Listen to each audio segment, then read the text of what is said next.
My name is William Ruger, and I'm the Vice President for Research and Policy at the Charles Koch Institute. And on behalf of the Institute, I want to welcome you to what promises to be an exciting conversation on this panel titled Playing Favorites, How Cronyism is Hurting American Competitiveness.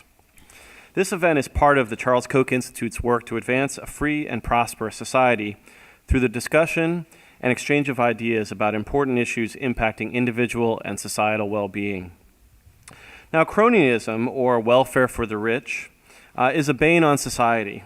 It stifles competition and innovation by creating an uneven playing field, and it harms consumers, entrepreneurs, and taxpayers. And when government picks favorites, it unfairly creates winners and losers in the marketplace, enabling certain companies and industries to thrive and preventing others from growth.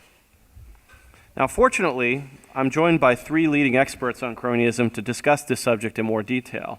So let me introduce Tim Carney, Veronique de Rougy, and Diane Katz. A lot of you probably read Tim Carney at the Washington Examiner, where he's a senior political columnist, and he's a visiting fellow at the American Enterprise Institute.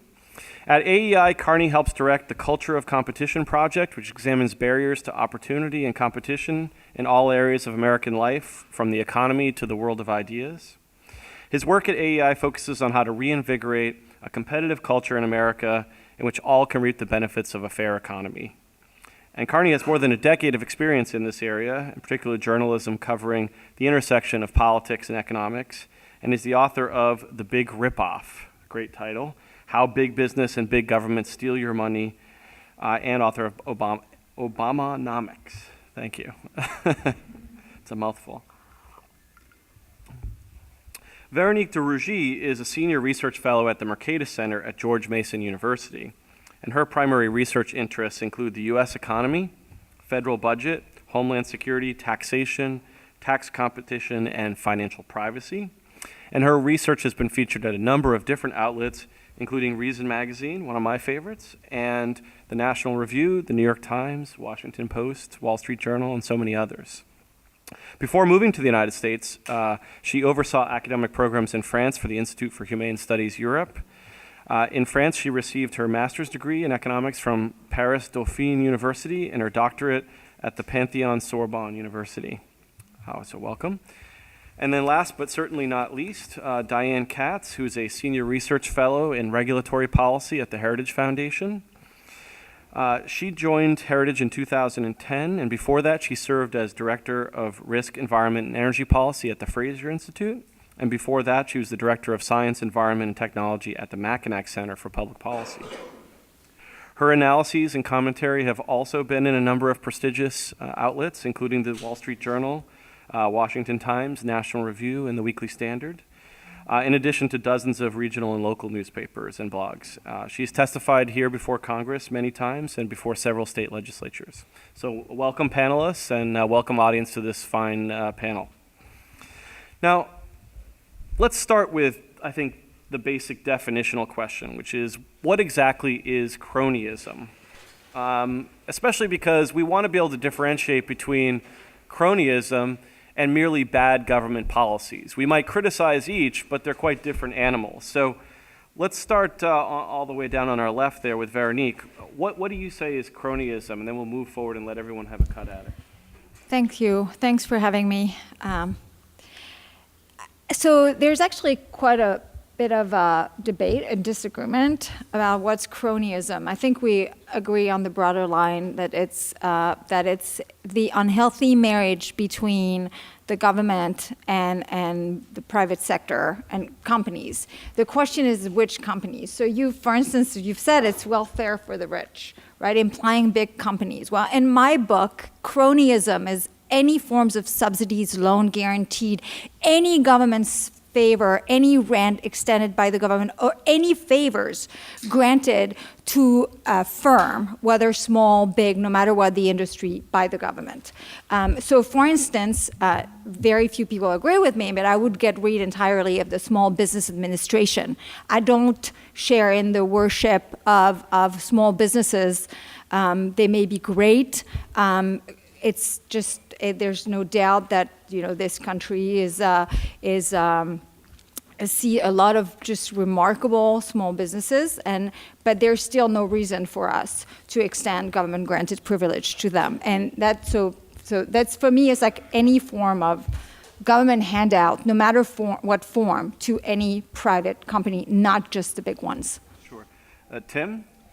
Yeah, I would say for me it has to do with the active government intervention in the economy in order to privilege a distinct class of interests rather than the broader general interest. So Veronique listed some examples of spending, loan guarantee. I would also include in that even tax credits and some tax deductions. There's often a debate about whether that counts as subsidies or whatever. I think if you have a really high corporate tax rate and you carve out a small bit for a certain industry, that would count. Active government intervention that benefits a specific class or specific business rather than the aiming at a broader, general, more open competition. Is it tilting the playing field is a sort of colloquial way to put it. Okay, Diane? I think the term cronyism is being thrown around quite a bit these days, not without reason. So I want to talk a little bit about what cronyism to me is not first. Cronyism is not lobbying. Lobbying in itself is not cronyism. Campaign contributions are not cronyism. Constituent services or even monopolies are not cronyism per se. I regard cronyism as privilege that's derived from the government. I don't think businesses are the only ones that derive privilege from government. I think unions do. I think trade groups do. I think advocacy groups do. And I don't think it's always necessarily wealth or economic power. It's also other forms of influence and power. So it's a transfer from the government, from the many, us, to the few. And I think that it's a bipartisan problem. I think the parties change. That is, the beneficiaries change depending on who's doing the giving. But I don't think that it's one-sided. I think it's bipartisan. And it's always, always, always a symptom of government that is beyond its scope, proper scope and authority. Great, thanks. So let's get in the weeds a little bit more. So what are the different categories? And you mentioned some of them, Diane, but what are some other categories of cronyism? And then what are some of the examples that we actually see? And a lot of times people don't want to talk and name names, but what's going on out there in terms of the specific examples of people who are getting this type of favoritism that we talked about? Do you want to start us off, Tim? Sure. The one way it happens is through actually regulation. That's sort of Diane's area of expertise, so I won't go into it in depth, but I do want to give an example because I think it shows sort of the real danger of why cronyism is the biggest threat to free enterprise right now. I mean, the biggest threat is not going to be socialism. It's not going to be Bernie Sanders trying to take away your different types of deodorant, okay? Unless it's Old Spice is going to lobby to make it be one flavor or something. But one of the great examples with regulations is the light bulbs. You had two top Republican sponsors and a Republican president on the law that effectively outlawed the traditional low-cost incandescent light bulb. Why did it happen? Well, you press somebody like Fred Upton, who's now the chairman of the Energy Commerce Committee. Why? He said he regrets it now. Why did he do it then? Well, I was opposed to making the standards go on to everybody, but then industry said that they could live with it. So why does industry find living with it? Well, because they had tiny profit margins on the regular bulbs. And the more expensive bulbs, they have bigger profit margins. So that's not that they don't have some special standing to support this regulation. They're the last people you should ask about this. If he said, well, all consumers said that they were fine with it, that would be one thing. But it was sort of the opposite. But it fools Republicans because you think of yourselves as pro-business, as, well, I'm against the guys who want to outlaw big profits and that sort of stuff. And so then when a business comes to you and says, well, we support it, a lot of times that happens with regulation, and that's one of the more dangerous things. And it's the biggest enemy because they fool us and they win. Like the tree-hugging environmentalists don't actually get what they want passed unless, maybe General Electric or DuPont is also pushing for that environmental regulation. And so for me, the worst examples are, or at least the most important examples right now, are Export-Import Bank. It's important because it's a fight that the anti-cronyist forces can win by simply refusing to pass a reauthorization. It's important because on a symbolic level, what you have is, are the Republicans going to be a pro-business party, or are they going to be a pro-free enterprise party? So when they stand up and oppose some Democratic proposal for big government, they say, we believe in limited government. And then the response from the left will be, well, except you went along with us on the big government that benefited, Caterpillar and Boeing. So I think Export-Import Bank, which uses taxpayer financing to subsidize U.S. exports, I think getting rid of that, leveling the playing field, it would improve the economy, and it would sort of focus Republican eyes. The other big examples I give, I put Exim in an unholy trinity with the sugar program, which keeps out foreign sugar and directly drives up the grocery prices. We were just talking about how much food costs when you have a bunch of kids. I've got 5 kids. Like that's kind of a big, luckily, my wife and I try to be a little more low carb and paleo, and so we're not necessarily buying that much stuff with sugar, but still, trust me, there's sugar in everything, and it's more expensive because we keep out foreign sugar to benefit some beet growers in Minnesota, but mostly a handful of sugar growers down in Florida. So that's part of it. The moral aspect is what makes it kind of offensive to me, robbing from housewives and families to benefit some farmers down in Florida. The ethanol mandate is very similar. Basically, gas stations, refiners have to buy ethanol. In effect, you have to buy it. Drives up the price of groceries again, at times drives up the price of gasoline. Completely indefensible. There is no good public policy argument for ethanol. At one point, it's about the environment. At another point, it's about national security. They all fall apart. It's blatant special interest. And then the most economically distorting one, though, is a sort of constellation of policies and implicit policies, which is the implicit bank bailout. The bank bailout we had in 2008, and now the fact that between Dodd-Frank and just the way Washington works, banks operate, Wall Street operates in a way where it's inflated much more than the market would have them be in their importance. I think that creates humongous economic distortions. So that unholy trinity of Exim, sugar, and ethanol combined with sort of our pro-Wall Street kind of policy stance, I think are the most morally upsetting, the most politically vulnerable, and the most economically distorting examples. Mm-hmm. So we've kind of jumped to our argument about what are the most harmful or the ones that bother you the most programs. So Diane and Vero, maybe you can bring up some other harmful crony programs that are in existence today. Why don't you go first, Diane, and then we'll go to you, Vero. I do want to take one issue with what you said about environmentalists not getting what they want. One of the aspects of cronyism that makes it so noxious is that it allows a particular interest, not just a business, but, for example, an environmental group, to kind of concentrate their influence and have that influence in the regulatory process. And so I think lots of environmental groups and others get lots of things without the collusion of big business necessarily. Because they do it outside of Congress and through the regulatory. I think inside Congress, but that I just wanted to note my disagreement. Sure. But there's no end to to the types of cronyist policies that we have. A very timely one, of course, are the marketing orders in agriculture. Today, the Supreme Court, in a case called Horn versus USDA, threw out the marketing orders that allowed the government to effectively seize commodities without paying farmers, and this was done under the guise of keeping prices for particular commodities high. So the Farm Bill is virtually a cronyist document in and of itself. The tax code is largely cronyist in nature because it is built basically upon the efforts of various interests to derive their greatest benefit through the tax code. And I do want to note one thing.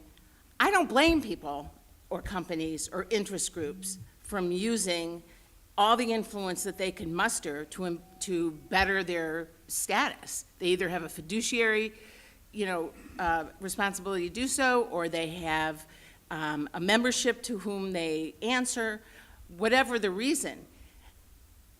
If the opportunity is there, they're going to take it. So it's up to Congress to ensure that that opportunity doesn't exist. Lastly, just a couple of others. Occupational licensing, any type of utilities, and there's something called the Jones Act. I'll just mention that real quick. For those of you who aren't familiar with it, it requires that all goods transported by water between U.S. ports be carried on U.S. flagged ships, ships that are constructed in the U.S., owned by U.S. citizens, and crewed by U.S. citizens. So, go ahead, I'll turn it. Yeah, Vero, do you want to add on to that? Yeah, I'll add. I mean, obviously, I really dislike them all, no matter what their form. I will just go all out and be against them. But I'll say that loan guaranteed have a special dark place in my heart. And they're, I mean, they're not. I won't say they're worse than others, except in. They're all terrible, except in maybe one area, which is that loan guaranteed basically are very distortive, but really they're somewhat less offensive to a larger group of people, it seems. I may be wrong, but it seems. And the reason is that because they can always use fake accounting to say, but it doesn't cost taxpayers anything. It doesn't, it's like, what's the harm, right? Look, I mean, like those companies, they repay their loans and it's all good. But yet the reality is that they are extremely distortive. And so there's a bunch. Obviously, the Export-Import Bank falls in this category. It's the government extending loan and loan guarantee to mostly large companies to buy stuff from big companies in the U.S. But you have also energy loans like the 1705, which gave us Solyndra. As I said, there's the Small Business Administration, which extends loans to small companies. The details of all of these, they're different. So, like for instance, XM doesn't require like a real formal process to show when it gives money to smaller businesses to show that it can't get access to capital. It's just like you just have to say I can't get access to capital. Well, with SBA, you have to actually prove in hand that you're a true loser. You have to be rejected twice by banks, and Congress thinks it's totally okay to say no one will lend you money, but you know what? Taxpayers are here for you, right? So there are like differences. But the reality with all of these programs, and as I said, loan guarantees are particularly bad and hard to dismantle because the interest groups are bigger. They're the people receiving the loans, right? In the case of XM, it's even more. It's like the foreign companies getting the loans. The domestic companies who get their stuff bought because of those loans, and the lenders, right? The lenders are the biggest winner because they get to extend billions of dollars in loan guaranteed at lower rates for sure, but they mostly compensate first by having almost no risk because they transfer that risk to taxpayers. And also, they make big fees, a lot of fees. And this collusion of those three interests, or sometimes two interests, I mean, in SBA loans, I mean, the lender of SBA, the Association of SBA Lenders, they love it, and they advertise it as something that gives you return on equity when you're a lender of 70%. 70%, just to give you an idea, like American Express, that is the one with the highest return on equity last time I checked, which was 5 years ago, I'll grant you that, before the financial crisis, whenever that was still 25%. So 70%. So they have, all these guys have a really big incentive to collude. But the reason also why I hate them particularly so much is the fact that we always forget, and this is one of the reasons why government grows so fast, right? It's that government grows by concentrating benefits on a bunch of winners and spreading the cost on numerous losers. And in loan guaranteed, you really never hear anyone talk about those victims, right?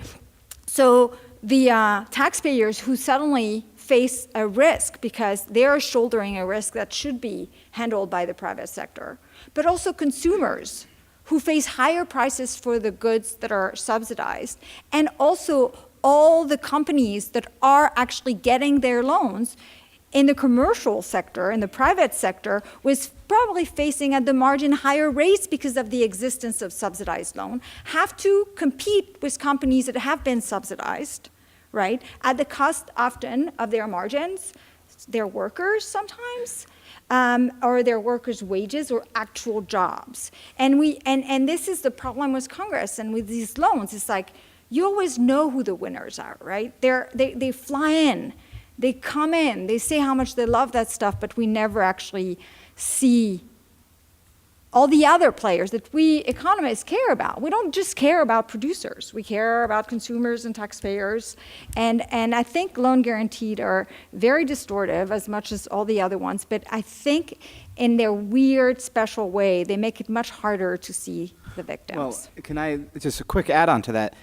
I think this shows why a lot of Republican members get confused, because one, I don't think Republicans hate the poor, and that's why they go after welfare for the poor and just love big business, and that's why they defend it. The welfare for the poor usually is an actual direct transfer from taxpayers to some recipient. And so it's easy to see the cost. And so they look at it and they say, well, I'd like to help the poor, but look at that cost. But then the corporate welfare that we listed here, only some farm subsidies, that's the only ones of the ones that we've listed here. Only some farm subsidies are actually transfer payments from taxpayers to other people. The other ones, occupational licensing, they don't take money away from the single black mom who wants to braid hair and give it to somebody else directly. That's the end impact when you keep somebody out from braiding hair, but that's not actually what happens. XM, it's about risk, it's about distortion. Ethanol, it's about a mandate. Sugar, it's about protectionism that keeps us from buying sugar, but for the most part, it's not actually a transfer. So the corporate welfare, they've sort of rigged it in a good way to disguise it. Almost none of these are direct transfer payments, so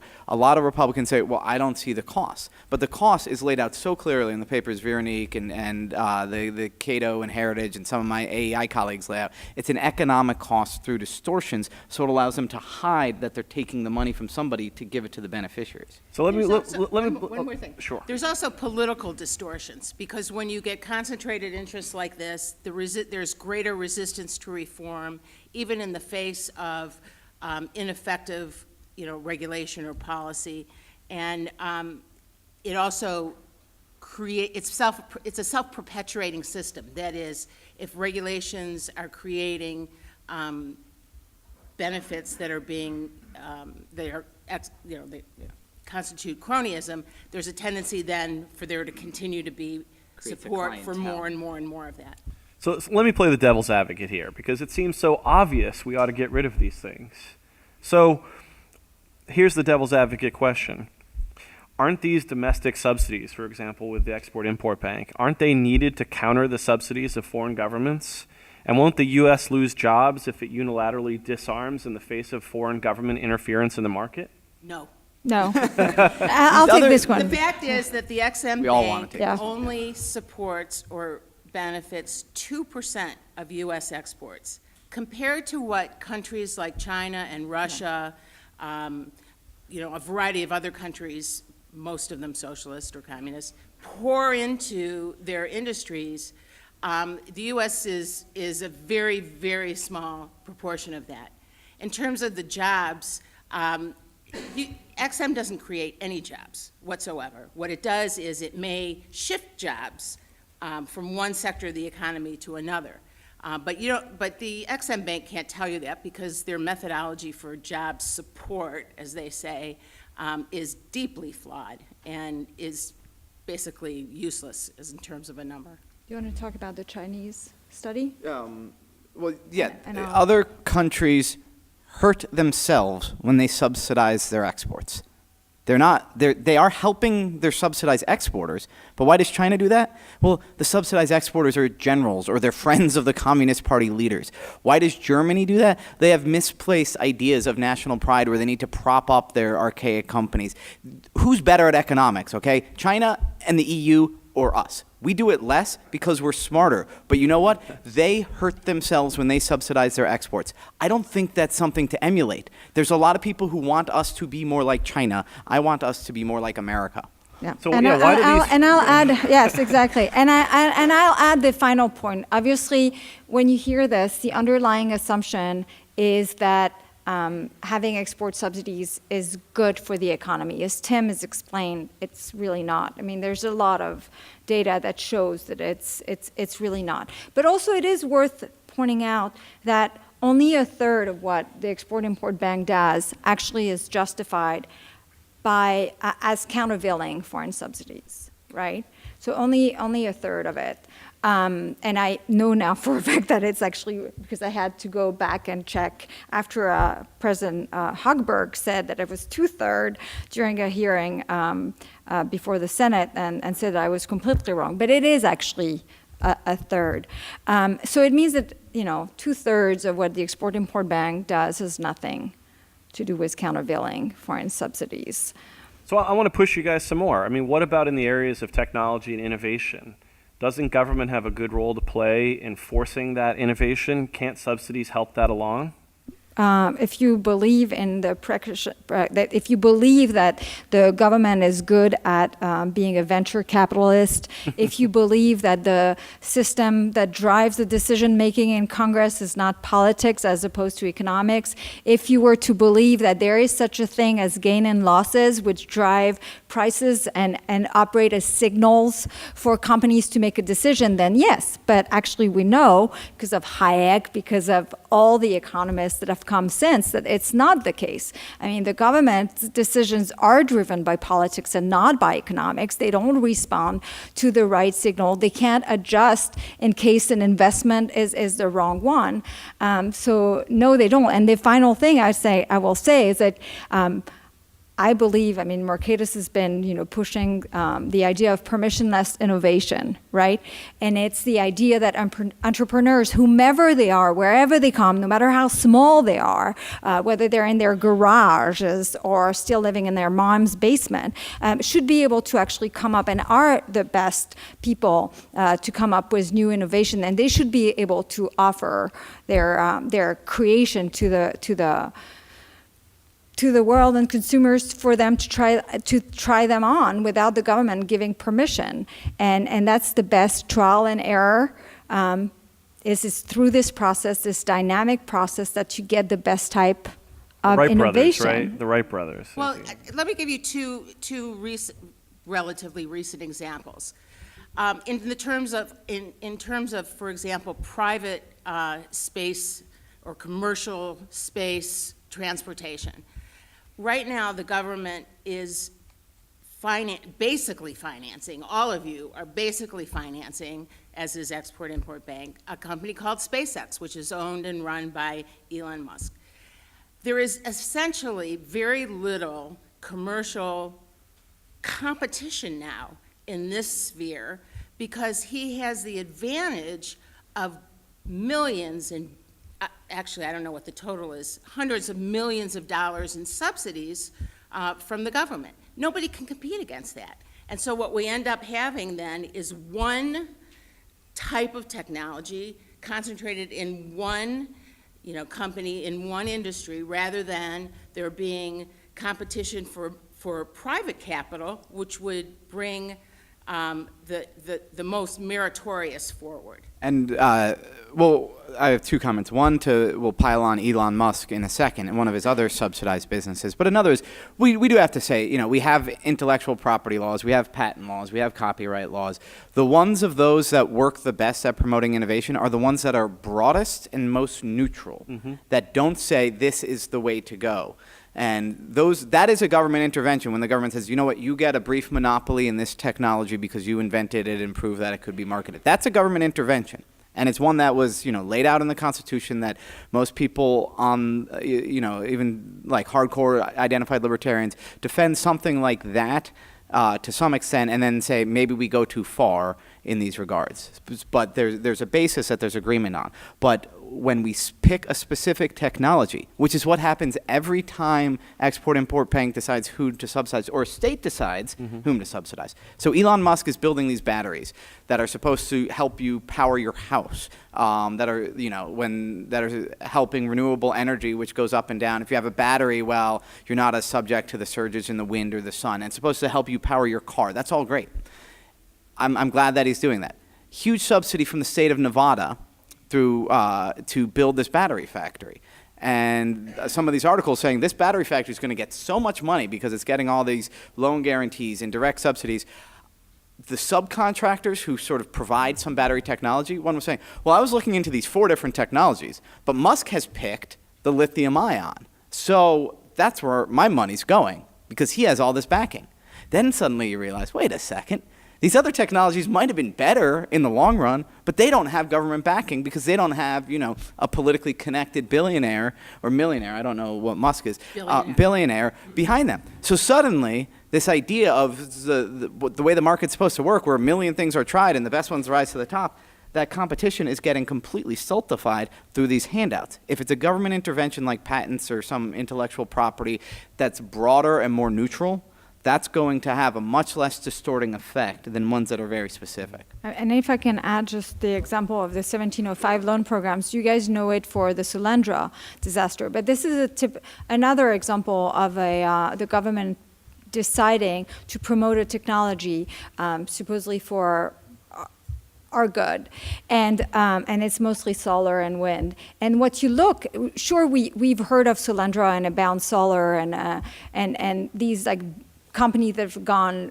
they've defaulted, leaving us with millions of dollars in tap. But when you look at the 1705 loan program, 90% of the projects are backed by energy giants, literally, and even Goldman Sachs. There's one of the project called Cogentrix, which it only got 90 million, which is in Washington is nothing, but it is backed by Goldman Sachs, and this is all in the name of technologies. This is all in the name that these companies, because this is a novel technology, banks supposedly wouldn't actually extend capital, and when you look into it and you scratch the surface, you don't have to scratch very far to realize that it is always actually company that already existed, already were doing that stuff. But now they're getting all these subsidies in the form of lower financing. And what happens? What happens that lenders, they'd rather actually take very little risk. So they're going to go and shift their capital towards this company. And if you have a different technology, as Tim explained, if you're in a completely different business, or if you're smaller and you may have actually a project which on its merits is much better, but you don't have a guarantee and hence you're riskier, you'll not get the capital. And we've seen this over and over again in the 1705 loan program. Abound Solar, who went under, couldn't find private capital, and then it got the loan guaranteed, and then 300 million of private capital flew, just shifted and went there. So some of it may go because they thought it was okay, but for sure there's a part of that capital. So they couldn't really survive the market test, but they survived the political test, is what you're saying. But a lot of these companies actually, they had survived the market test. They had actually access to capital, and they still got money. And so it's you have a mix of both, which goes also to the difficulty that we have to knock those programs out, because since it goes to actually well-established company who would not default in the first place, then they can say, look, the default rates are so small, ignoring the accounting problems, right? And so we're saying, well, yeah, of course, because you're giving the money to the big ones, right? So anyway. So you hear a lot of dire scenarios painted if you roll back some of this kind of corporate welfare. But are there examples where cronyism has been rolled back and the world didn't collapse? Diane? Airline deregulation, for one. But I think that there's been a number of areas that used to be much more regulated than they are today. Telephony, for example, used to be much more tightly regulated, both at the state and federal level, and as a consequence, the U.S. was behind in cell technology for a dozen or years or more because of the monopoly status of the telephony industry. That's opened up a great deal, fortunately.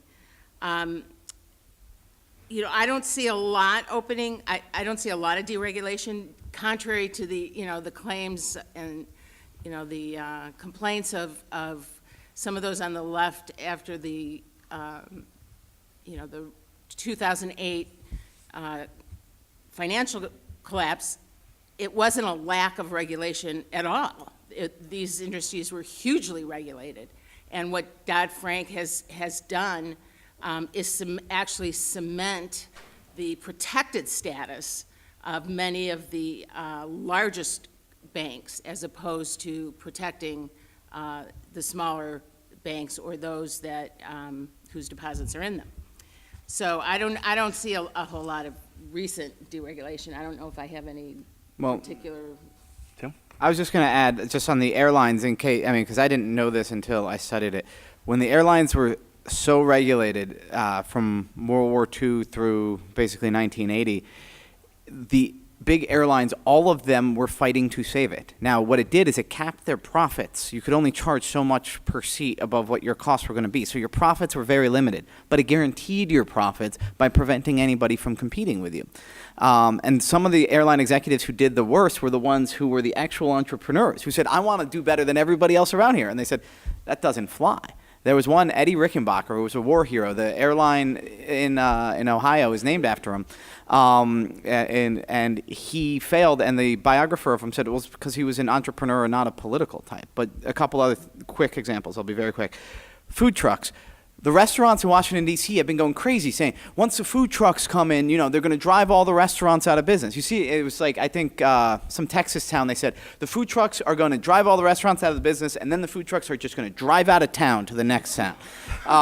It's an amazing idea of the villainy of free market people who want deregulation. But you know what? Restaurants in D.C. have not taken a hit. Some of these food trucks have become restaurants and then hurt some of the neighboring restaurants, but that's about it.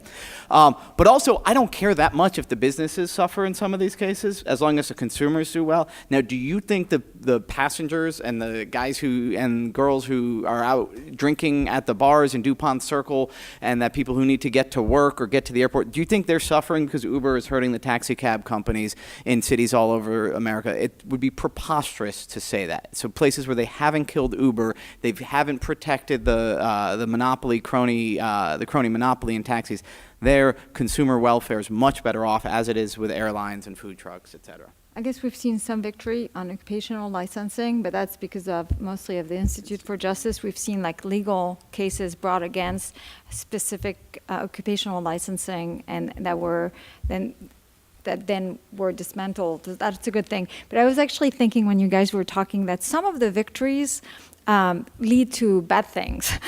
So sometimes we win a little and we win a lot, and we lose a little. So for instance, the Small Business Administration and XM, it used to be like this, but with the Small Business Administration, it used to be only direct loans, right? And during the Reagan years, the budget director, David Stockman, who also hates the Export-Import Bank, I should say, he really fought big time against the Small Business Administration and those loans. And it's very unpopular, believe me, take it from me, to go after small business loans. But one of the things that he's managed to prove successfully was how distortive it was. And what helped him too is in this case, there was a direct subsidy in a sense, and he was able to actually show that there was just not productive. But what he failed to do is to completely get rid of the Small Business Administration, and rather than have direct loan, we'd had loan guaranteed. So we've kept, then some direct loan came back on specific small business ventures, but so you've won in a sense that we don't have those direct loans, and then instead we have the more innocuous form of cronyism through the form of these loan guaranteed, which we're still fighting that one. So we've talked about the problem of dealing with policy areas where there are concentrated benefits and diffuse costs, and it's really hard to kind of change a policy when that's the case. But we've also heard a lot about the Export-Import Bank. What's different about this? You would think that this would be a classic case of something that would be impossible to get rid of. So what's changed, Vero? Well, I think Tim can talk about the politics. You guys, you follow that more closely. But I actually think that this is a statement about the power of ideas, right? I came into this fight late. I mean, I wrote about it I think in 2012 and the year before a little bit. But there are people who've been fighting this fight for years. As I said, David Stockman was writing about this against the Export-Import Bank for years, and there were a lot of people talking about this before. There are people like Tim Carney, who have been hammering cronyism at a time where no one cared but him. It's not that we in the free market movement didn't care. We were with him, cheering for him, but we had other fights, and he kept the focus on cronyism. He kept the focus, even though I am sure you probably never thought we would ever come that far. So did I.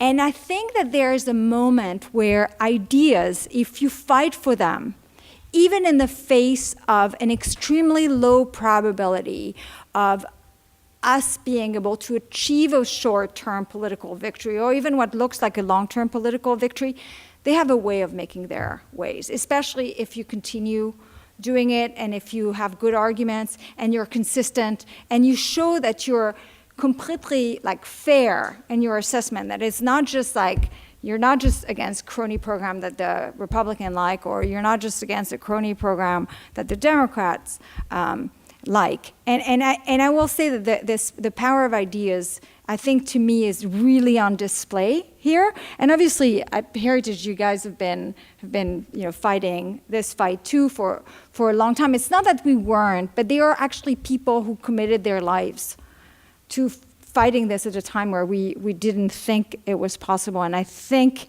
that is at some point it bubbles up.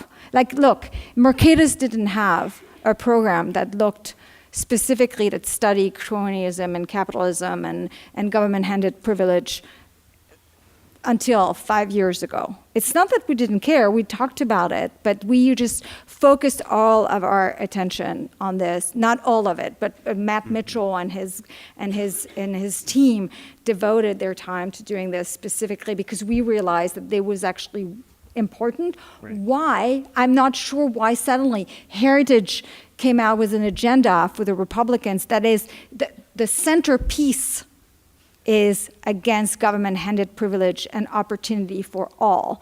There is a moment where ideas have this way and everyone is on board. And it's just because there are people who fight for them, even in the face of very low probability of it changing. Diane and Tim, what's different now? Diane? I think that, the problem is so bad that you can't ignore it. I think that's basically why now. And I think it concentrated on XM because XM, the charter was up, and it's a doable goal because there are far more beneficiaries to getting rid of it than there are to keeping it.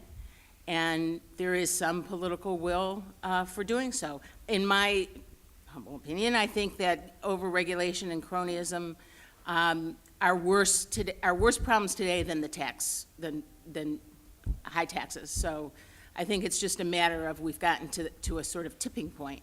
Now, I'm not naive enough to think that we're going to see dramatic change, very, very soon. I mean, when the benefits of cronyism are so great and the costs are so little, the cronies are not going to give it up easily.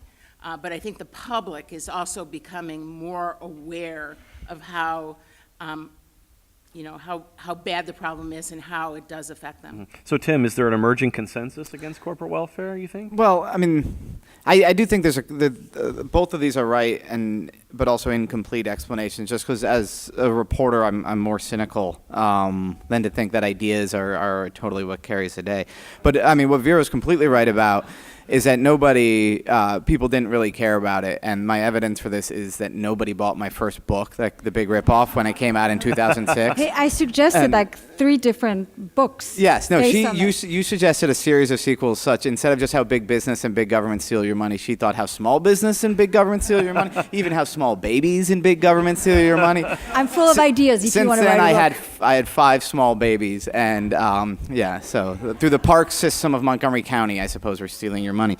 But but I'd even have radio producers in '06 or TV producers be like, okay, we want to put you in a debate, but we don't know whether to put you against a liberal or a conservative. I was like, well, I'm a conservative. They're like, but you criticize Walmart in your book. I said, I criticize Walmart for having eminent domain takings from small families. There's nothing, but that confused them too much. What brought the bailout? The bailouts in '08 brought a lot of it into. So if you want to look at a beneficiary of the Wall Street bailout, I think that all of us up here count as those because it focused the attention. But also just the raw politics. So money and elections. Jeb Hensarling becoming chairman of the House Financial Services Committee made it possible to win this fight. So maybe some of that is just chance, but also what made Jeb Hensarling become as steeled as he did against cronyism. That's again where the tipping point and the power of ideas comes in. Citizens United matters too. That there's a more decentralized system of funding Republican candidates. That you could have people who upset the Chamber of Commerce say, okay, well maybe the Club for Growth will come in behind me. In addition, and then you look at just the existence of the Tea Party, spurred by the tipping point stuff, spurred in part by the money stuff. When Dave Bratt beat Eric Cantor, and a lot of people said this had to do with cronyism and big business stuff, and even saw Boeing's stock fall 3% that day because of worries about the Export-Import Bank, literally the next day. That the political landscape has changed, the money has changed, all of that stuff really makes a difference. And suddenly, where a Republican would say, I don't really like the crony capitalism, but if I upset my chairman, I'm not going to get a fundraiser and get reelected. All of that has been upended by the decentralization of the financing, especially in the GOP. So we want to move to questions soon from the audience, but I do want to ask you if you could be really concise here. What's next in the fight against cronyism? What's the next thing that people are going to start looking at? Why don't we just quickly go down the road? Diane first. Well, this fight isn't over, so I don't want anyone to think that we're done with this fight. It might be over temporarily for a few days or weeks, but it's definitely not over. I think that if you look at the Richmond Fed study that shows that 60% of financial liabilities are backed by the government, there's no shortage of places to go to start, chipping away at the government's subsidy of credit, debt, financial instruments, and so on. With the Iowa caucuses 4 months away, I think it's a great time to focus on the ethanol mandate. I think that every Republican who says he believes in free markets ought to be pressed as to how that could be justified together with an ethanol mandate, in part because most people don't know about it. When Iowa comes into focus, it'll provide a great opportunity to talk about that. So obviously XM isn't over, but I think we're 1705 loan. And is going to come back. I'm sure there are a lot of lawmakers, Republican or Democrats, who's going to think it's a brilliant idea. But also farm subsidies is going to be, I agree, whether ethanol or in all of their forms. And one of the things that's great about farm subsidies is that actually I think it is very unlikely with farm subsidy, well, maybe I'll eat my words, but that there's actually a broad number of organizations on the left that are extremely vocal about farm subsidies. And I actually think that when the time comes, when we have this tipping point moment, I think they won't let us down, and they will join in the fight. Because what's been interesting in the XM fight, right, is like the Democrats used to be, the political Democrats used to be against it. I mean, and then they're switched completely. Now they're totally pro XM. But I think what we were lacking with XM, with the fight on XM, is actually some allies on the left who should be against that. I mean, they really should be against it, but there isn't this long tradition of investing against, kind of fighting against XM. We have that for farm subsidies. And I really think that we could be close to actually see some movement on that front. Let me just, a real quick point on the ethanol fight that perfectly illustrates how insidious this cronyism is, which is that, yes, I do believe that environmental groups and their allies will join the fight on ethanol. But because of the nature of the benefits that cronyism gives, they will insist on some other type of environmental benefit that will benefit themselves in terms of their power and influence. And so it's not that we're going to get rid of ethanol and we'll be ahead. We're going to get rid of ethanol, and there may, in fact, likely be a substitute. Okay, let's move to the question and answer period. So if you have a question, please raise your hand, and I'll try to repeat it. We won't have a microphone. So in the back, please. Sure. Two things. Thank you for what you're doing on this. I think you're doing the Lord's work. It's wonderful that you found a theme that both Tea Party folks and establishment folks, a lot of enlightened establishment members, can agree that cronyism is bad and you need to do something. So you found a weakness in Washington's power structure that is wonderful. But my question is, in your trio of Exim, sugar, Ethanol. ethanol, thank you, and there's so many, there's 1,000 of them. I didn't hear you mention the places where some of the Republicans who are the biggest defenders of the Constitution are also pushing a cronyist agenda. I'm thinking, for example, and this is just one, medical malpractice reform, where it seems like, it's totally unconstitutional, but they're absolutely determined to do it. And the only explanation I can think of is they want to have big business and the medical lobbies against the trial lawyers. And so it's a cronyist policy, and we ought to call them on that just as much as we do the existing policy. Well, I agree with you, and I would like to say that with few exceptions, Republicans are not our allies. I mean, it just, this is like a kind of an exceptional time that we have so many, and there are some really good Republicans out there, but the majority, are not our friends on this. And again, it is because all of these guys, Democrats or Republicans, they are subjected to the power of interest groups, and a lot of them don't have much principle. So I'm not surprised that they're bad on this. Tim or Diane, you want to take an I think the hatred of the trial lawyers probably is the number one reason, and that tort reform is needed on the state level in lots of ways, and most tort reform proposals that there have been big fights on the state levels, the trial lawyers were the bad guys and the reformers were the good guys, and that if on the federal level, and I'm not enough of an expert to know if I even agree with your premise, but on the federal level, if there's medical malpractice reform that goes beyond what's constitutionally prohibited or it ends up being just a bidding of the businesses, it would be because the trial lawyers are so often the bad guys on policy, and then also they give all their money to Democrats. I also think that, and this is just my throw-in, that there isn't a great appreciation of what access to the judiciary actually means, and so there isn't a lot of focus on that principle. Next question. Yes, sir. And how much of the Export-Import Bank is funding and so forth is focused on development? 40%. Huge amount. 40%. Yeah. Yeah, Well- Veronique's done a lot of, sort of graphic illustrations of this. So on the overall activity, they're the beneficiary of roughly 40% last year, and just for the loan guaranteed, it's like on average, it's between 60 and 70% for the loan guaranteed.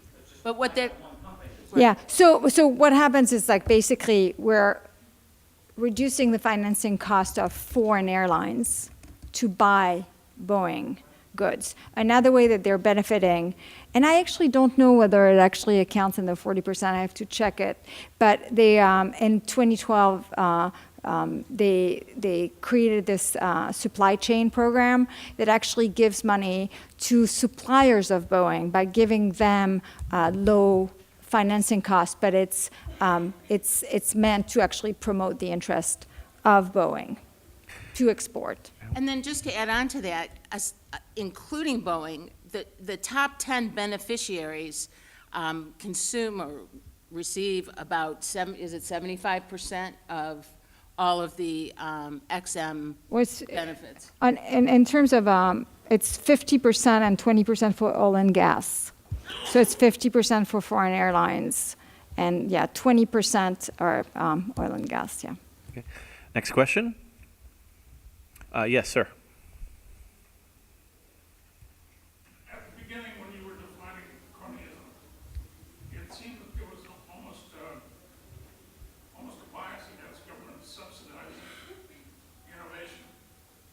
And when you got to Elon Musk, but for his efforts to reclaim the first stages of space rockets, none of the competition was doing that until he finally won an Air Force contract so he could compete with Lockheed and Boeing in supplying this space station. It seems to me his SpaceX in particular is an example of how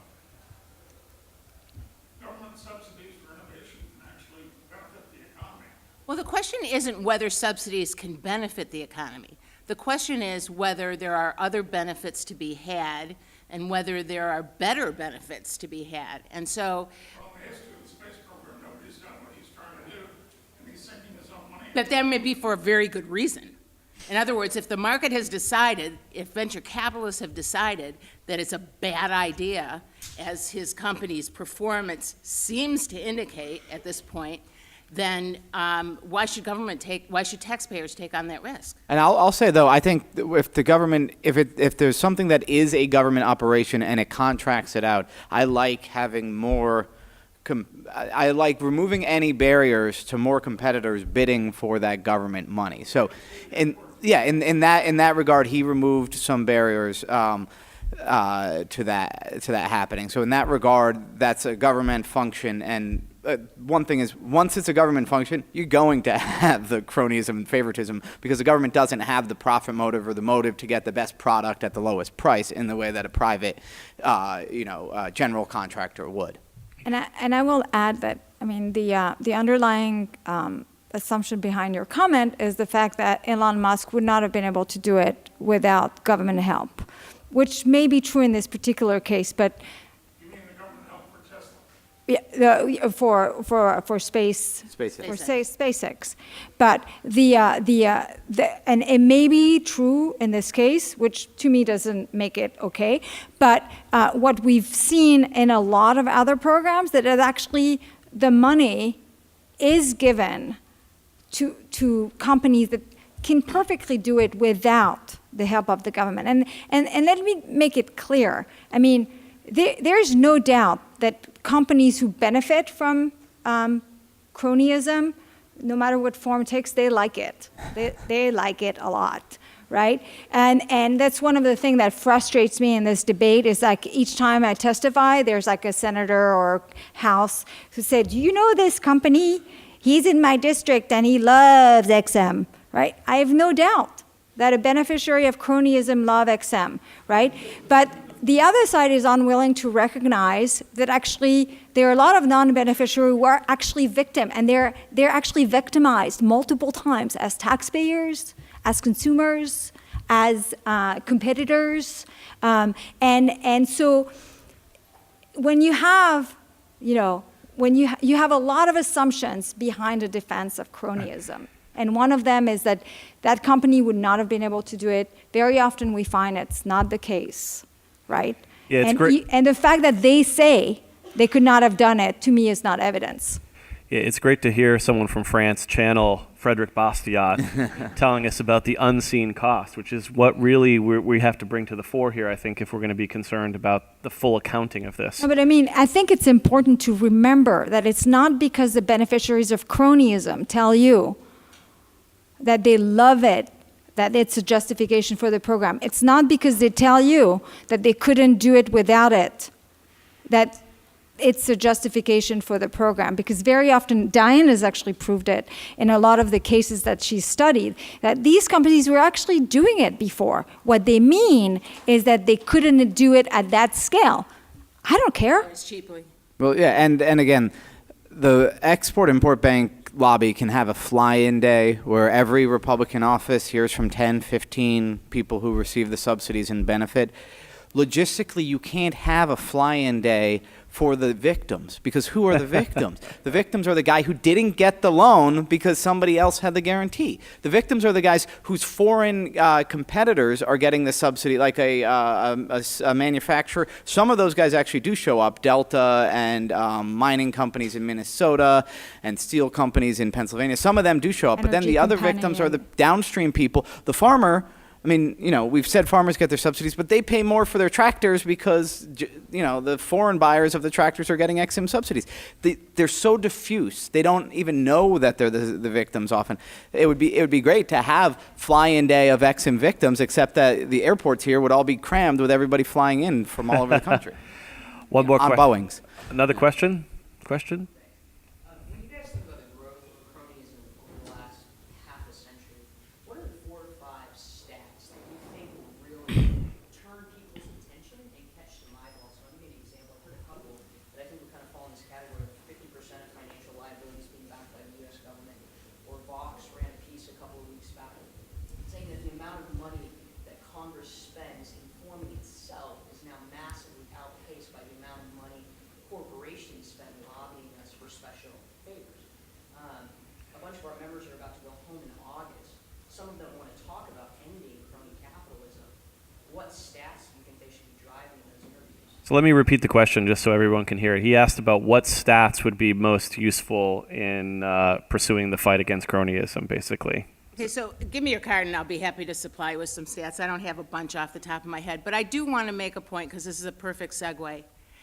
Even if, and by their nature this isn't really possible, but even if, for example, cronyism did not distort the economy, if it didn't cost taxpayers more, if it didn't suppress competition, it's still not the role of government to finance the private sector. That's not the role of government. And whether or not there are costs should not be the only reason that we attack this kind of practices. 6 of the 10 wealthiest counties in America are within commuting distance of Washington, D.C. That horrifies regular people out in the country. That will horrify your boss's constituents because you know why. And it's not just the government bureaucrats get paid a ton. It's because businesses increasingly are realizing that the way to get rich is to invest in Washington. And what does that mean they're not doing? They're doing less investment in research and development, less investing in building up consumers who might voluntarily pay for their goods, and more investing in this town. Well, I guess the one, I'll repeat one statistic that Diana said from the Federal Reserve study. 60% of private sector liabilities are backed by the government, meaning you. I mean, it's just completely astonishing about, in the last 50 years, the unhealthy marriage between government and the private sector has exploded. I mean, we've lost the meaning of what capitalism is. We have time for one more question. One more question? Yes. I was wondering if you could speak briefly about cronyism's impact on workers or ability to just get a job. We've been in pretty bad unemployment for a while. Is cronyism linked to that at all? And is there anything we can do about it? Especially in the regulatory arena, cronyism plays a big part in increasing regulation and worsening regulation. And we do know that regulation, and to the extent it grows, which is one of the self-perpetuating results of cronyism, that it keeps jobs from being created. So it's not so much that regulation kills existing jobs, but it keeps jobs from being created. And if we look at, for example, and you probably have the statistics off the top of your head, but the number of new businesses that are being created and the proportion of the economy that they represent, it's way, way down. And so consequently, there are fewer jobs. The costs of regulation that are the results of cronyism and the suppression of competition, all of those things, those who are cronyist have a great advantage over their would-be competitors. And so, again, you lose that creativity, that innovation in the economy that is the engine of job creation. And one thing I would say, I mean, and I think subsidies do it too, by propping up existing businesses or preventing new entrants from coming in or bailing out existing businesses. Small and new businesses, more importantly, new businesses are the biggest job creator in the economy. But the other thing I would add, Republicans do a good job of saying regulation can kill small business, and there's these entrepreneurs, and yes, you did build that, and who's going to be the next Steve Jobs, and that's all very important. I don't emphasize that too much because Republican politicians emphasize that. But what about the person who's doesn't reach the level of an entrepreneur, but still really ought to matter? And again, I always tell the story of the African-American woman, Melanie Armstrong, in Tupelo, Mississippi. And so she realizes that she has to go to a hair salon to get her hair braided. And she says, well, that's ridiculous. Why can't there be a business that just does the hair braiding? And so she decides to learn how to do it. But the business doesn't exist in Mississippi for some reason. So she goes to Atlanta, she learns how to do it, she comes back, she starts trying to jump through all these regulatory hoops and is told, no, you can't do it because you don't have a license to do all the barbering and the cosmetology. She says, I'm just trying to braid somebody's hair. I mean, at worst, I give them a full refund. Nothing permanently bad is going to be done here, and I'm highly skilled in doing this. I'm trained. I took hours of training. They said, you need 1,000 hours in cosmetology training. She thought that was ridiculous. She fought a legislative battle. Institute for Justice helped her win. Then she went ahead, and she started an institute in Mississippi that trains people to do this. Between the women she's employed at her shop and the women she's trained, it's 120 women. So Melanie Armstrong is the big entrepreneurial success story. But each one of those 120 women ought to also be it. So they're not entrepreneurs if you're doing this on the back porch of your house, right?